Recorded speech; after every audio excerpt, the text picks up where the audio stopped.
মিরপুরে একটি বিভৎস ঘটনা ঘটেছে। রামিসা নামে এক শিশু বাচ্চার যে লোভহর্ষ ঘটনা ঘটেছে তার বিচারের দাবি জানাচ্ছি। অবিলম্বে সরকারকে বলবো 3 মাসের ভিতরে এই বিচারটা সম্পন্ন করার। বিভৎস আজকে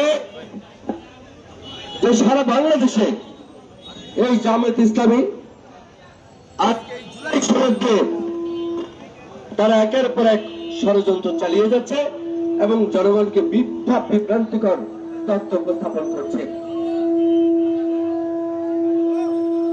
প্রতিটি রাজনৈতিক সংগঠন এই জুলাই সনদকে মিটিয়ে বসে সবগুলো ক্ষেত্রে ঐক্যমত পোষণ করেছিল। ক্ষেত্রে ছিল, কিছু কিছু পয়েন্ট ছিল না, সেগুলো তারা বর্তমানে মিথ্যা বানোয়াট ভিত্তিহীন এই উপস্থাপন করে আজকে জনগণকে বিভ্রান্তি করছে।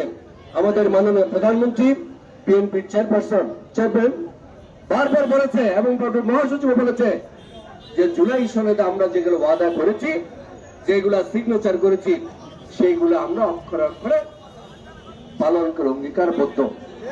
তারপরও তারা যেইগুলা জুলাই সনদে দক্ষিণ প্লাজায় কোনো আলোচনা হয়নি সেইগুলা তারা সংযোজন করেছে, যেগুলো নোট অফ ডিসেন্ট দ্বিমত পোষণ করেছে সেগুলো নোট অফ ডিসেন্ট তারা রিমুভ করেছে, সেগুলো তারা বাধ্য করছে গভর্নমেন্টকে এগুলা মিথ্যা বানোয়াট ভিত্তিহীন কথা বলে জনগণকে যে জুলাই সনদ দিয়ে আমরা ছিনিমিনি খেলছি। কিন্তু জুলাই সনদ দিয়ে তারা যে প্রভাকাণ্ডা ছড়াচ্ছে এটা সম্পূর্ণ এই জামাত ইসলামের একটা অপকৌশল। দেখুন, এই মুক্তিযুদ্ধে দলটি বিরোধিতা করেছিল, একদল পালিয়েছে আরেক দল বিরোধিতা করেছে। এই 86 সালে এরশাদ সরকারকে ক্ষমতায় রাখার জন্য এই দুটি দলই তখন ইলেকশন নির্বাচনে অংশগ্রহণ করেছিল।